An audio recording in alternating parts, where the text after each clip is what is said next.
యేసయ్యా నీవే నా ప్రాణము, నీవంటే నాకెంతో ఇష్టము.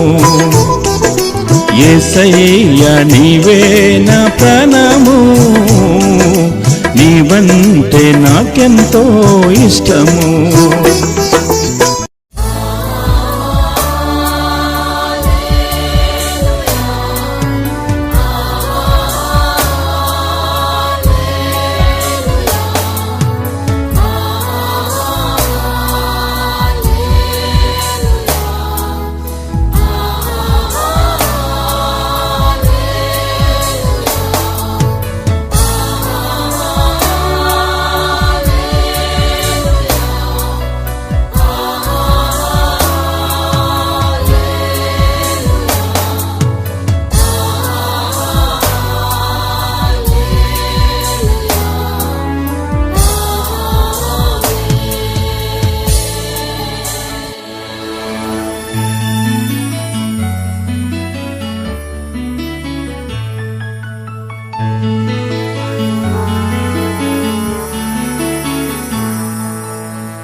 ప్రైజ్ ది లార్డ్, హల్లెలూయా.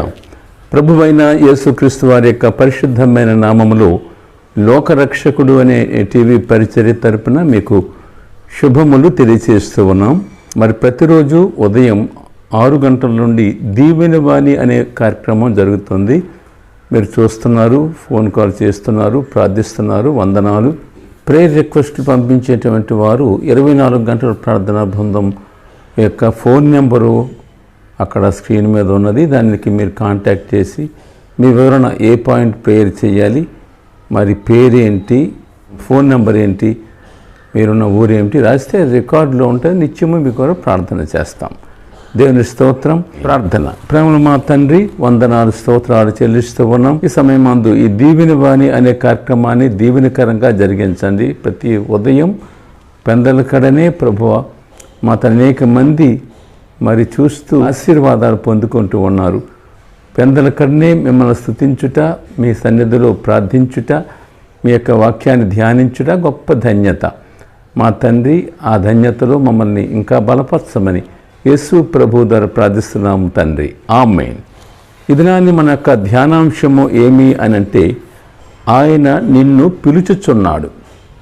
ఆయన నిన్ను పిలుచుచున్నాడు. మార్కు సువార్త 10వ అధ్యాయం 47 నుండి 52 వచనాల వరకు మూలవాక్యంగా పెట్టుకుని దాని నుండి కొన్ని మాటలు మనం నేర్చుకుంటాం. ఈయన నజరేయుడనే యేసు అని వాడు విని, దావీదు కుమారుడా యేసు, నన్ను కరుణింపమని కేకలు వేయ మొదలుపెట్టెను. ఊరకుండుమని అనేకులు వానిని గద్దించిరి గాని వాడు, దావీదు కుమారుడా నన్ను కరుణింపుము అని మరి ఎక్కువగా కేకలు వేశాను. అప్పుడు యేసు నిలిచి వానిని పిలువుడని చెప్పగా, వారు ఆ గుడ్డి వానిని పిలిచి, ధైర్యము తెచ్చుకొనుము, ఆయన నిన్ను పిలుచుచున్నాడు, లెమ్మని వానితో చెప్పిరి. అంతట వాడు బట్టలు పారవేసి దిగ్గున లేచి యేసునద్దకు వచ్చెను. యేసు, నేను నీకేమి చేయగోరుచున్నావని వానిని అడుగగా, ఆ గుడ్డివాడు, బోధకుడా, నాకు దృష్టి కలుగజేయమని ఆయనతో అనెను. అందుకు యేసు, నీవు వెళ్ళుము, నీ విశ్వాసం నిన్ను స్వస్థపరచనని చెప్పాను. వెంటనే వాడు త్రోవను ఆయన వెంట చూపు పొంది వెళ్ళాను. దేవునికి మహిమ కలుగునుగాక. ఆమేన్. ప్రభు పిలిచేటప్పుడు మనము దాన్ని సద్వినియోగం చేసుకోవాలి. ప్రభు వాక్యాన్ని బట్టి మనల్ని పిలుస్తూ ఉంటారు, అనగా మాట్లాడుతూ ఉంటాడు, ఆయన సన్నిధికి రావాలి అని. అందువల్ల అనేకులను పిలిచాడు యేసు ప్రభు తన జీవిత యాత్రలో. శిష్యులను పిలిచాడు. ఈ విధంగా మరి ఇప్పుడు ఈ గుడ్డి భిక్షగాన్ని పిలిచాడు. ఆయా సందర్భాలలో ప్రభు మరి ఆయా వ్యక్తులను పిలిచి వారికి ప్రత్యేకమైన దీవెన, అంటే ఒక వ్యక్తిని పిలిచాడు అనంటే, ఒక వాక్యము చెప్పారు అనంటే, అది మనందరికీ, మానవాళి అందరికీ దేవుని స్తోత్రం. అందువల్ల ఆయన పిలిచిన పిలుపును మనము సద్వినియోగపరుచుకోవాలి. మరి ఆయన ఆహ్వానించిన ఆహ్వానాన్ని దాన్ని సద్వినియోగపరుచుకోవాలి.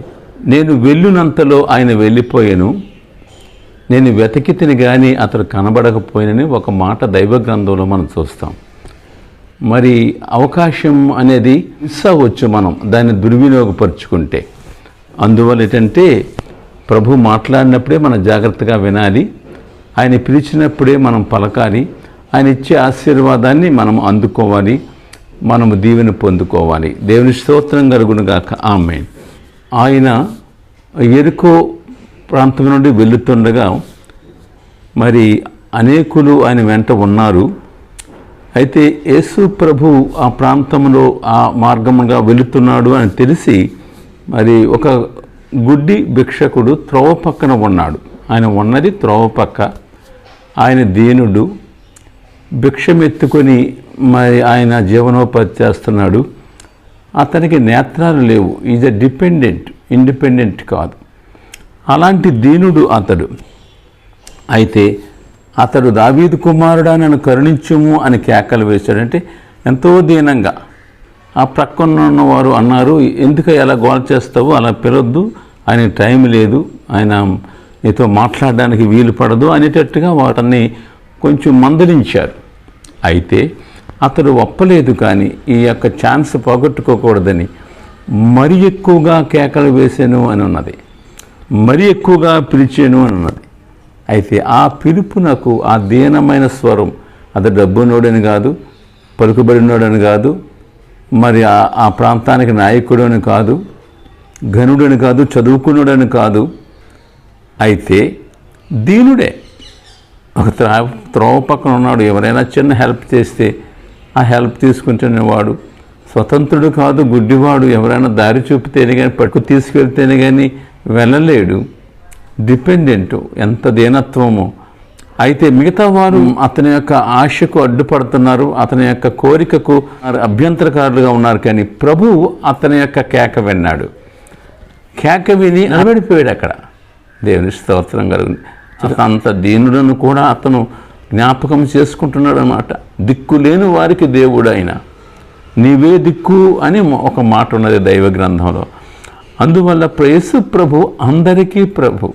ప్రియారా, యేసయ్యలో ఉన్న ప్రత్యేకత నిష్కపటమైన ప్రేమతో అందరినీ తారతమ్యాలు లేకుండా, జాతి, కులము, తెగ, గుంపు, ప్రాంతమని భేదము లేకుండా అందరినీ, నువ్వు దీనుడివైనా యేసయ్య నేను అంతే ప్రేమ, నువ్వు ఘనుడివైనా యేసయ్య నీకు అంతే ప్రేమతో నేను ప్రేమిస్తున్నాడు. ఎంత నిష్కపటమైన ప్రేమ చూడండి. నిలిచిపోయాడు అక్కడ, నిలిచినాడు, అతనిని పిలిచినాడు. ధైర్యంగా ఉండయా, అతనిని పిలుస్తున్నాడు. ధైర్యంగా ఉండి ఆయన నేను పిలుస్తున్నాడు. యేసు ప్రభు పిలిస్తే మనకు ధైర్యం అన్నమాట. యేసు ప్రభు పిలిస్తే మన కోరిక సిద్ధం జరుగుతుందన్నమాట. మనకు ఒక ఆశీర్వాదం ఉంది అని మనకి అర్థమవుతుంది. దేవుని స్తోత్రం కలుగునుగాక. ఆమేన్. దైవ గ్రంథములో అలాగూ ప్రభు పిలుపుకు లోబడిన వారు, ప్రభు పిలుపును సద్వినియోగపరుచుకున్న వారికి కొన్ని ఆశీర్వాదాలు ప్రభు ఇచ్చాడు. దేవుని స్తోత్రం. ఇప్పుడు గుడ్డి అతను మరి ప్రభు దగ్గరికి వచ్చినప్పుడు అతడు వెంటనే పిలుస్తున్నాడు అనేసరికి దిగ్గును లేచాడు, ఆ బట్టను పారవేశాడు. ప్రియరా, అతడు ప్రభు దగ్గరికి వచ్చాడు. నేనేం నీకు చెయ్యాలి అని అంటే, అయ్యా నేను చూపు పొందగోరుతున్నాను అన్నాడు. అయితే మరి నీవు సమాధానముగా వెళ్ళి నీ విశ్వాసం నేను స్వస్థపరుస్తుందని ప్రభు చెప్పినప్పుడు అతనికి ఆ దృష్టి వచ్చింది. అప్పుడు అతడు ఆ ధన్యత పొందుకున్నాడు. దేవుని స్తోత్రం కలుగును గాక. అందువల్ల ప్రభు పిలిచినాడు అతన్ని. మరి పిలుపుకు అతడు మరి లోబడి వచ్చినాడు. అతడు ఆ యొక్క దృష్టిని పొందుకున్నాడు. అందువల్ల వెలుగయ్యున్న ప్రభువుని చూచినాడు. దేవుని స్తోత్రం. అలాగే కొన్ని అనుభవాలు మరి కొంతమంది దైవ గ్రంథంలో వాక్యాన్ని బట్టి మనం చూస్తాము, ఎవరు ఎలాంటి దీవెనలు పొందుకున్నారు. అయితే ఒక్కరి పట్ల ఆ దీవెన జరిగిందంటే అది అందరికీ, లోకమంతటికీ ఆ ఆశీర్వాదాన్ని ప్రభు సిద్ధపరిచాడు. దేవుని స్తోత్రం. యెషయా గ్రంథం 1:18 రండి మన వివాదము తీర్చుకొందము, రండి మన వివాదము తీర్చుకొందాము. ప్రభు వారిని పిలిచాడు, ఆహ్వానించాడు, రమ్మన్నాడు. అయితే మన వివాదము అంటే ఏంటి? ప్రజలతో ప్రభువుకున్న వివాదం అంటే ఏంటంటే, నేనే దేవుడను మరి ఏ దేవుడును లేడు అని అంటే కుదరదు అండి, మాకు చాలా మా పద్ధతిలో ఉన్నాయి అని అనేవారు ఉన్నారు. చూడు, దేవునితో విభిన్నమైన అభిప్రాయం. మరి పాపక్షమాపణ ఎలాగంటే యేసు రక్తము ద్వారానే పాపక్షమాపణకి దారి లేదు. పర్వాలేదండి, మేము రకరకాలుగా మరి మా పద్ధతులు ఉన్నాయి, అలాగా కూడా చేస్తాము అని. నేనే మార్గం, నేనే సత్యం, నేనే జీవం అని ఉన్నది. అయితే మరి మానవుడు ఒప్పుకోవట్లేదు. అందువల్ల ఒక వివాదం, వాగ్వాదం. అయితే ప్రభు పిలుస్తున్నాడు, ప్రియారా రండి మన వివాదం తీర్చుకుందాము. అందువల్ల యేసుక్రీస్తు ద్వారానే పాపక్షమాపణ మానవాళికి లభిస్తుంది. ఆయనే మార్గం పరలోకానికి. అందువల్ల సత్యాన్ని మానవుడు గమనించాలని ప్రభు కోరుతున్నాడు. మరి దాని విషయంలో వివాదం అక్కర్లేదని ప్రభు యొక్క ఉద్దేశం. 2 మత్తయి సువార్త 11:28 మరి ఒక మాట ఉంది, ప్రయాసపడి భారం మోచున్న సమస్తమైన వారలారా నా యొద్దకు రండి, నేను మీకు విశ్రాంతి కలుగజేస్తున్నాను ఉంది. విశ్రాంతి లేదా శాంతి, నా శాంతిని మీకు అనుగ్రహించుచున్నాను. శాంతి అనగా సమాధానం. సమాధానము మరి ఎప్పుడు మనకు వస్తుందంటే మన పాపాలు క్షమించబడినప్పుడు మనకు సమాధానం, మన బరువు మన భుజాలను దిగినప్పుడు మనకు సమాధానం. నా కాడి ఎత్తుకునుడేనున్నది. అందువల్ల ప్రభు పిలుస్తున్నాడు. అట్టి వారికి మరి ప్రభు సమాధానాన్ని, శాంతిని, విశ్రాంతిని ఇచ్చినట్లుగా మరి మనము చూస్తున్నాం. 1 కొరింథీ 1:2 అలాగే రోమా 1:2 1 కొరింథీ 1:2 మనం పరిశుద్ధులుగా ఉండుటకు ఆయన పిలుచుచున్నాడు. మనం పరిశుద్ధులుగా ఉండాలి. అంటే పాపులము పరిశుద్ధులుగా ఉండాలి. ప్రభు దగ్గరికి వస్తేనే ఆ పరిశుద్ధత. మనం కడగబడితేనే, పాపాలు ఒప్పుకొని విడిచిపెడితేనే మరి మనం పరిశుద్ధులుగా ఉంటాం. దేవుని స్తోత్రం. ఎందుకు? నీతిమంతుడు లేడు, ఒక్కడునూ లేడు. అయితే పరిశుద్ధులుగా మరి ఎలా అవుతారు అంటే కేవలము ఆయన రక్తము ద్వారా కడుగబడితేనే మనం పరిశుద్ధులుగా మారుతాం. అందువల్ల పరిశుద్ధులుగా ఉండుటకు ప్రభు మనల్ని పిలిచాడు. 4వ విషయం ఏమంటే 1 పేతురు 2:9 మనలను ఎందుకు పిలిచాడంటే ఏర్పరచబడిన ఒక వంశముగా తయారు చేయడానికి, రాజులైన యాజక సమూహముగా మనం సిద్ధపరచడానికి, పరిశుద్ధ జనముగా మనకు నామకరణం చేసి దేవుని సొత్తైన ప్రజలుగా లెక్కించడానికి మనల్ని పిలిచాడు. ఎన్ని అనుభవాలు చూడండి.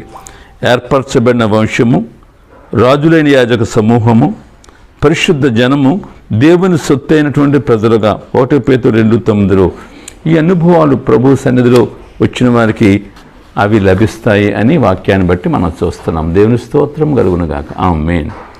ఇప్పుడు రోమా 8:17 ఒక మాట ఉంది. ఏంటంటే మనము దేవుని రాజ్యమునకు వారసులుగా మరి ప్రభు మనల్ని పిలుస్తూ ఉన్నాడు.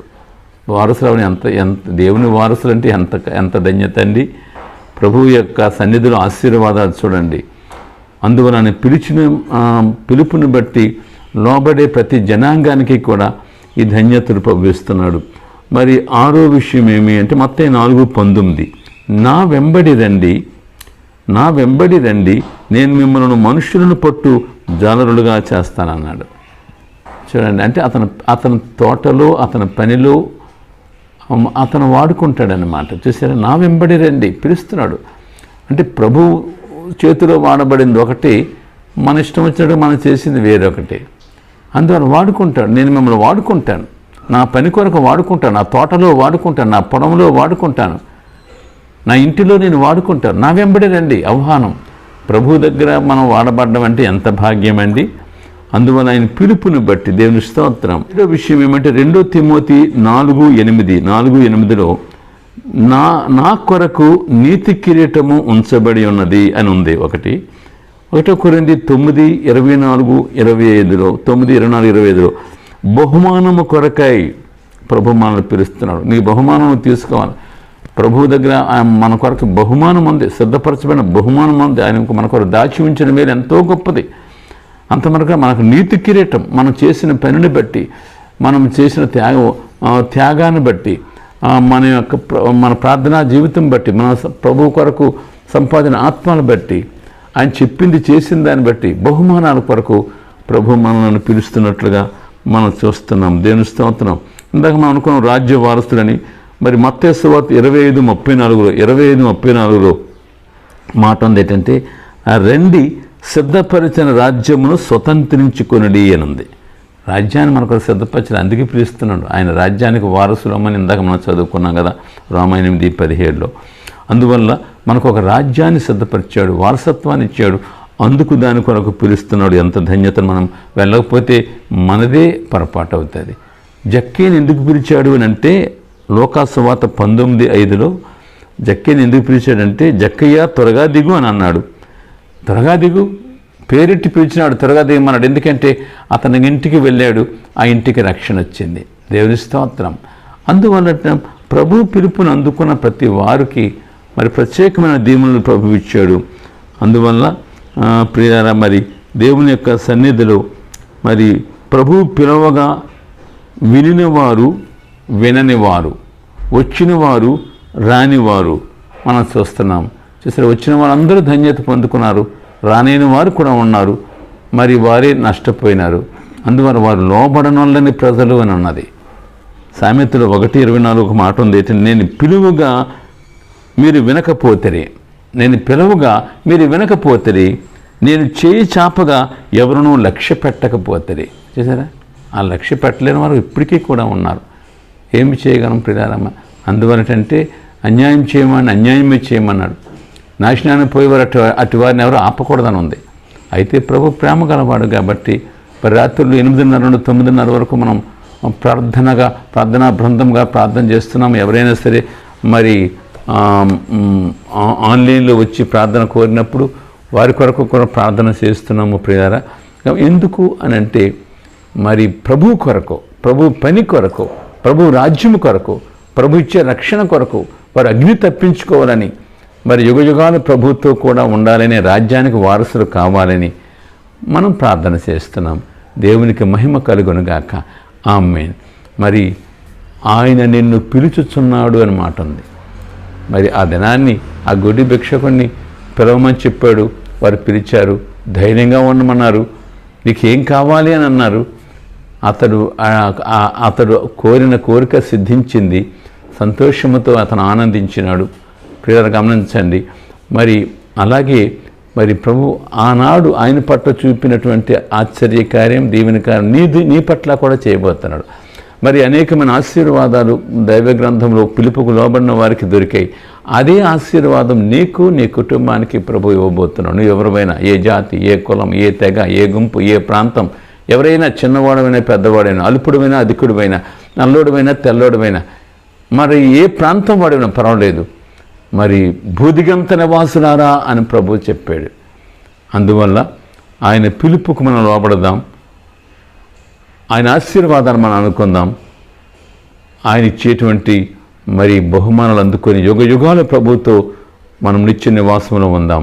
దేవునికి మహిమ కలుగునుగాక. ప్రార్థన. ప్రేమలో మా తండ్రి, వందనాలు, స్తోత్రాలు.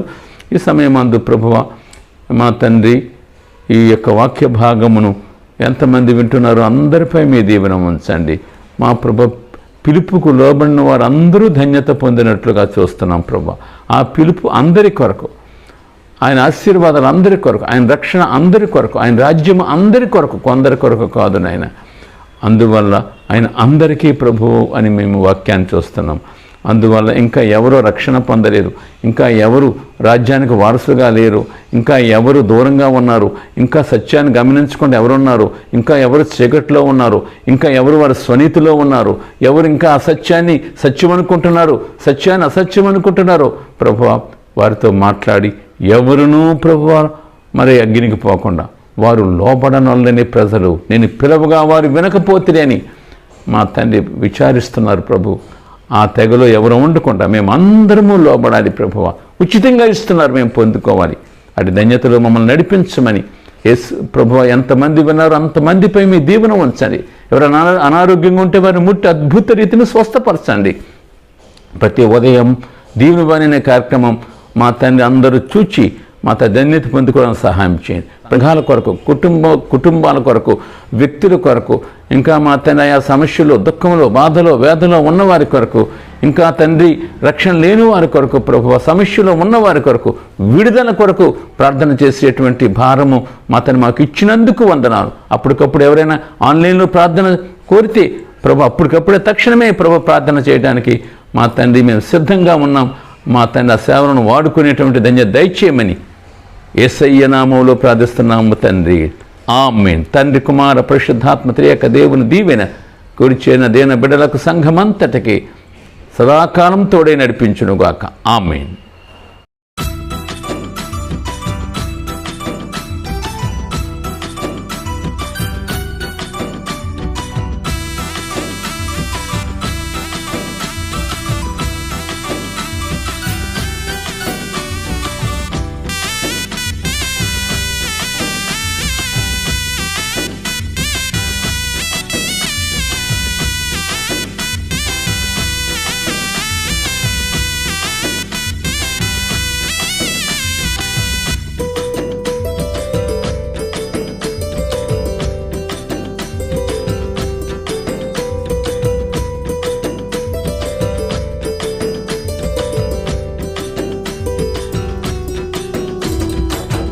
యేసే దేవుడు, కృపగల దేవుడు, మారని దేవుడు, మహాదేవుడు. యేసే దేవుడు, కృపగల దేవుడు, మారని దేవుడు, మహాదేవుడు. నన్ను ప్రేమించి కరుణించినాడు, నాకై మరణించి రక్షించాడు. నన్ను ప్రేమించి కరుణించినాడు, నాకై మరణించి రక్షించాడు. స్తోత్రము చేసి కీర్తన పాడి ఆనందించి ఆరాధింతును. స్తోత్రము చేసి కీర్తన పాడి ఆనందించి ఆరాధింతును. యేసే దేవుడు, కృపగల దేవుడు, మారని దేవుడు, మహాదేవుడు. యేసే దేవుడు, కృపగల దేవుడు, మారని దేవుడు, మహాదేవుడు.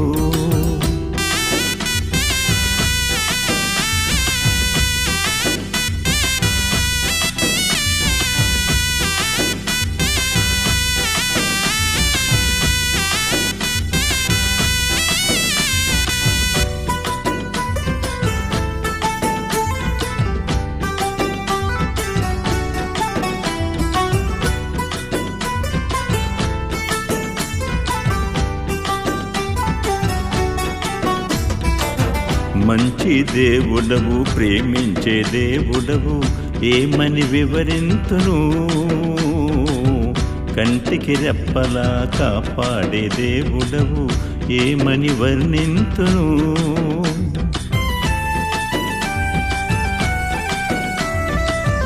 మంచి దేవుడవు, ప్రేమించే దేవుడవు, ఏమని వివరింతును.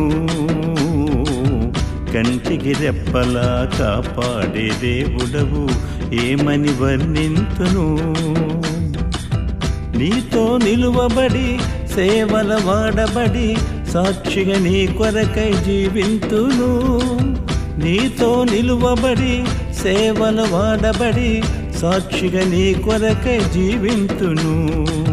స్తోత్రము చేసి కీర్తన పాడి ఆనందించి ఆరాధింతును. స్తోత్రము చేసి కీర్తన పాడి ఆనందించి ఆరాధింతును. యేసే దేవుడు కృపగల దేవుడు, మారని దేవుడు మహాదేవుడు. యేసే దేవుడు కృపగల దేవుడు, మారని దేవుడు మహాదేవుడు.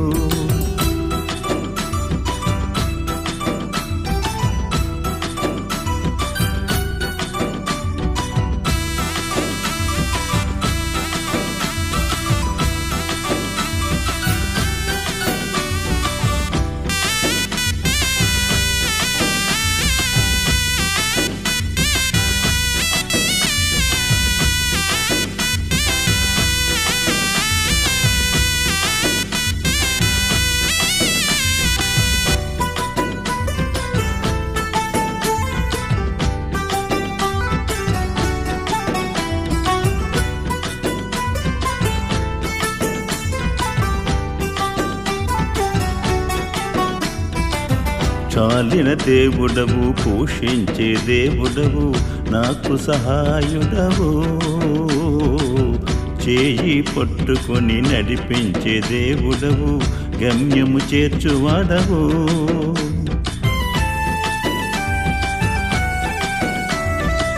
చాలిన దేవుడవు, పోషించే దేవుడవు, నాకు సహాయుడవు. చేయి పట్టుకుని నడిపించే దేవుడవు, గమ్యము చేర్చువాడవు. నీతో నిలువబడి సేవల వాడబడి సాక్షిగా నీ కొరకై జీవింతును.